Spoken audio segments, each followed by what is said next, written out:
Okay. I'm rolling. Hi, this is Laurie. This is Peter. And we're with Action Heroes LA with another review, this time of Blackening. The Blackening. Isn't it The Blackening? Yeah, that could be. Yeah, I think. Okay. So. Well, we all can't die first. We all can't die first. That is the catch line of this film Yes. that came out. Let me get some information. I meant to bring up some information on this movie. Anyway, The Blackening is a horror comedy that's currently out. I think it was made in 2022. That I don't think. Did you see any commercials for this? I didn't. No, I didn't see any commercials for this. We just happened to be at the movie theater seeing something else. And they had the posters there and that catchphrase, "They can't kill all of us first." I was like, all right, what's going on here? Let's go. Let's see. This could be good. This could be a disaster. It could be it could be any of those things. Right. So we decided to go see it. Actually, one of the reasons I really decided to go see it was my good friend Robin Thede.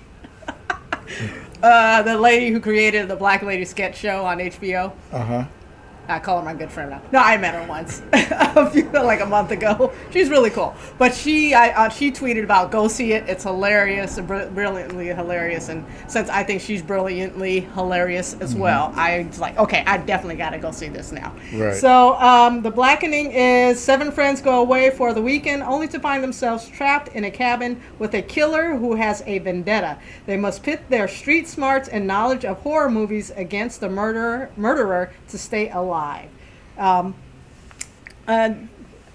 absolutely loved it. This movie, it was very much a pleasant surprise. It was very funny. Definitely a horror comedy.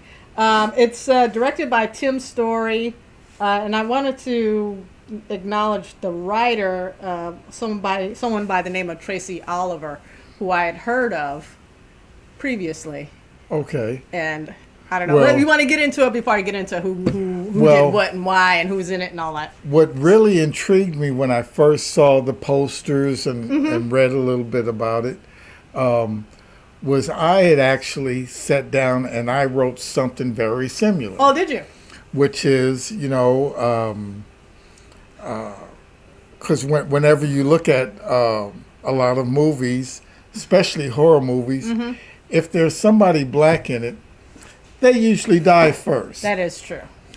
It's just it's just a thing. It happens. Yeah, it's happened for years and years and decades and decades and decades in the history of all horror movies until maybe recent years where they're like, oh, okay. And I remember talking with the exception of the classic Night of the Living Dead. Night of the Living Dead. Where he does not die first. In fact, he's the smartest person in the movie, and he ends up being one of the last. Yeah, he dies anyway. He dies anyway. Okay. But I really like 4th of July, or what is it? Independence Day. Okay. And I remember some of my friends telling me, "Oh no, Independence Day is great, and look, Will Smith, he's great in it. He's the one who rescues everybody." And I said, "No. If you really look at the movie, the first person who dies was the helicopter pilot. He's black. Okay. Will Smith is not the hero. He's actually the chauffeur." He's driving Miss Daisy in space. Yes. And the guy who's the hero is the drunken white guy. Oh my God! Doesn't he go on the spaceship with the computer virus? Who was it? No, that's does it Will Smith? Goldblum. Oh, Jeff Goldblum does. Yeah, he has the master idea. Of course, he has all the smarts with the putting the virus in the computer. Which, if it's but that's where that movie lost me. Yeah, and the guy who's the drunken plane pilot, Yeah, he actually He actually does the thing that does the thing. that gets kills that. all the aliens. Okay. So But no, Will Smith gets to pretend he's the hero in this. yes, He gets the hero edit, but doesn't actually do the heroic deed, huh? exactly. Okay, so what does that have to do with the blackening? Well, because the first guy was black and he died. But that's not a horror movie, is it? Well, I don't know, horror, sci-fi. I guess, sci-fi. Yeah, I mean it is. But in this movie, you can actually have the first person to die being black because they're all black. Yeah, which is, I mean, it's been this idea, this concept. That it's taken this long to come to fruition is kind of a surprise. I mean, it's like a natural. Somebody's got to do a horror movie with an all-black cast because and it makes a great. We're gonna react a different way. Yes, it's a situations because if you've been in a black theater and oh hell no, people commenting, oh you just Which is, I want to see that on screen. I want to see the sensibilities and the common sense and the decision making black people would do in these situations. Right. And thanks, here we go. Yes, and they are playing each one of the stereotypes, and it is classic and it is funny. Oh, okay. Because I'll never forget. You mean forget the character is a stereotype? Well, I guess you do. You have, okay. Yeah, yes. Yeah. Because one thing... But they don't, they're like stereotypes, but they're well-developed characters. Yes. They're not just, Right. Yeah. It's well-developed, it's well-acted, it's well-directed. I would guess it's well-edited. Because I didn't see we know all these people in the black community. Yeah. Yeah, I'm related to the guy, two streets that way and one block up that way. What do you mean? I don't. Yeah, all black people know each other. Oh God, no. No, I'm just saying there's certain. Okay, yeah, I know this person. In terms of the characterization, like the stereotypes, it's like that was a good job with that. So yeah, this was a funny movie. Yes, it was. And really a black movie. Yes. About black culture. It's one of For Us By Us movies. And you know what was the greatest thing about it? We went to a theater that was very interactive. Yeah. And there was a lot of talking to the screen. I was so wrapped up in the movie, I didn't even notice people talking to the screen. Oh, yeah. And some of them was as funny as the movie. Yeah, I bet. I'm sure. I kind of missed that. I wish I would have. I was just engaged in this movie. I think it's also really clever. In terms of you have different black archetypes, black community archetypes, and it's almost like there's a questioning of like how black are you? Yes. and the whole conceit of the horror is this. There's this board game they have to play with a blackface figure in the middle. It's like the Black Monopoly. The Black Monopoly, But it cleverly weaves that into like questions about black culture and in a funny way, and not a critical way. It's kind of teasing each other about it, but there's kind of like this underlying message of what qualifies as blackness. You have the biracial girl, you have the guy who's conservative, nerdy guy that who voted for Trump twice. Yeah, and he got his black card taken. He got his and various people along the way. The fuck boy, excuse my language. The former gang banger who's now turned over a like spiritual leaf, and it's. Or so we led to believe. But this is just a really well-written, fun movie. It's not so great at the horror elements. not so great. Right. You know, you don't go for the horror, but You go for the the laughs. comedy and the fun and the laughs, and you know, that's just the package it's wrapped in. Yeah, it was a good movie. I wanted to bring back to Tracy Oliver because she's a writer. I was familiar with her because of the web series Awkward Black Girl. I know you've never seen it, but that show, that was Issa Rae's YouTube TV show she turned into the HBO show Insecure. Yes. Which I loved. And Tracy Oliver was an actress and writer on that web series. And then she went on to write the movie Girls Trip, which was a big hit. That I really You enjoyed like the Girls that. Trip? Yes. Now, I will say, I did not like Girls Trip at all. So, because I've heard, you know, I'm like, oh, she's great. She's going on to do other movies and stuff like that. She did Girls Trip. It's amazing. I want to see it. I did not like it. I did not like it at all. I was sad to say. I thought the grapefruit I know most was people funny. loved it, but it's me because it's for me, what bugs me, it's women doing like that really crass, crude humor that you usually get from guys. Yes. That's usually in movies about guys. So I couldn't get over that aspect of it. But here, thankfully, she's you know, moved beyond. I mean, there's this is just more my speed and my taste. The Blackening is and stuff. Yeah. It's a little more. It's more clever. Yes. Humor. Because too, see, I grew up with Richard Pryor, Yeah. and one of the things he said is that with black people, there would be no horror films Okay. because the moment the ghost says hello, black people go goodbye. We out. Yeah. Whereas white people go, Yeah. what was that? Let's my go God. investigate. Yeah. Yeah. Yeah, So, we're like, nah.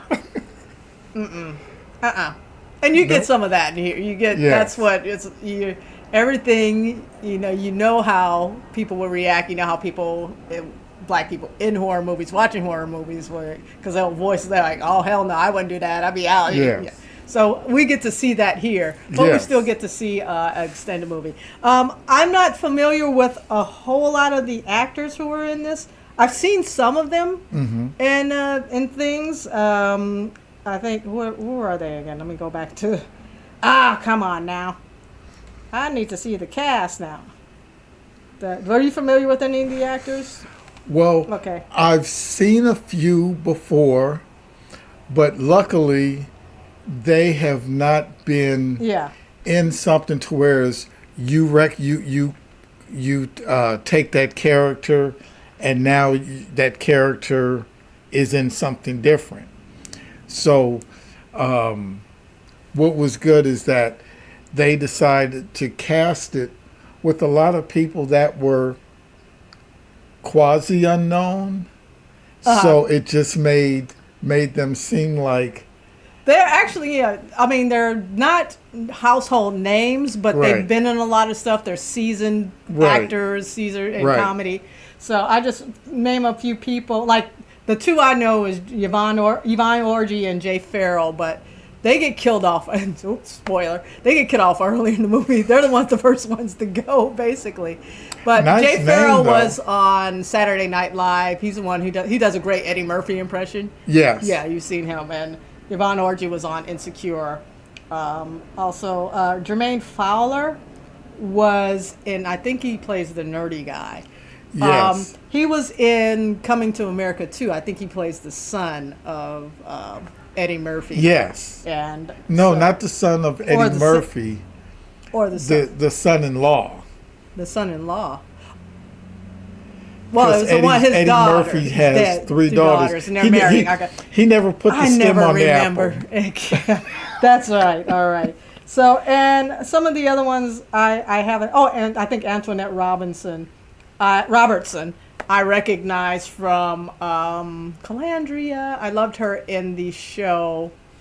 What is it now? I can't think of the name of the show on it. It's on. It was a movie, and then it was adapted as a TV series about a black college. on Netflix, and God damn it, the name is slipping my mind. But yeah, she was great in that, especially because the TV series really kind of expanded upon the premise of the show and the characters in a great way, especially her character. So Yeah. Yes, I like her. But I really like Jay. He put himself. He even looked totally different, except for one thing. He just looks like Kobe to me. Jay Farrell does? Yes. Really? Okay, I don't think he looks like Kobe. Yeah, he looks like Kobe as a comedian. Kobe as a comedian. I do want to name the white. I already recognize the white guy in here, Diedrich Bader. Oh, obviously, he's been in a lot of TV stuff. Yes. And I don't know James Preston Rogers, but honestly, I have to admit, I thought it was the same dude. I thought Diedrich Bader was playing different. The white guy characters, he was playing all of them. Yeah, but white people look alike sorry, anyway. I look alike. I didn't mean that. Sorry. It was bad enough because, people think I look like. Many people do. But yeah, there's some familiar looking faces, but not names, but they're all great in this. And was there one other thing? I will say the one thing I didn't like was with the nerdy character. He was a little too Urkel for me. He kind of carried that as a little too unrealistically nerdy. Yeah, I thought it was too nerdy. It was, but yeah. I think it was what that character needed. Yeah, I think probably towards because his role is pivotal, especially in the end of the movie. That it ends up working out anyway. Although I kind of dozed off at the end. I think we went to an afternoon showing. I brought all this junk food to eat. I just ate some popcorn and I kind of dozed, not for lack of interest. And I had to go back and read the synopsis of what I missed. I didn't miss much. I just kind of missed his reveal. Okay. And yeah. the reveal about that at the end. But yeah. Any other thoughts on the Blackening? Well, there's my favorite part, and I don't want to reveal it. Okay. But I know what it is. That was great. That was perfect. It was so great. I'm glad somebody did that, and if I was in the situation and immortalized it, I would have done it too in a film. Bless you, you feel Tracy Oliver and the director, and I've lost my mouth. Whoever you are, dude. So, for doing that one scene, Tim's story. Well, I don't know what else he's done, but yeah, it's. Oh, that was worth the price of admission right there. Yes, it was. So, yeah, I highly recommend seeing this. I'm afraid it'll kind of slip out of the theaters without many people knowing it. I've already seen one person, a friend of mine on Facebook post, The Blackening is hilarious. You should go see it. But yeah, you should go see it. But one other thing. If you are white, bring a couple black friends. So that you do they have to explain things? Or? No, so that they know that it's okay to laugh. Okay. I thought about that because I was laughing loud, and yes. I was afraid somebody would look up in the corner like, "What is she laughing?" And then I have to wait till the lights come on and they see my hair and be like, yes. "Oh, okay, that's all right." Oh, and if you can. Do not go to a theater in a white neighborhood that usually has white. Please go to where somebody's gonna talk at the screen. Oh yeah. I might have to go back and see this. Yeah, I think I'm. Baldwin Hills, man. Yeah, boy. Gotta go. We got to see the Little Mermaid there now. Anyway, so that's The Blackening. It is out in theaters now. It's not a big release. I'm glad to see it was made for $5 million, and opening day it made $6 million. So good on you for doing that.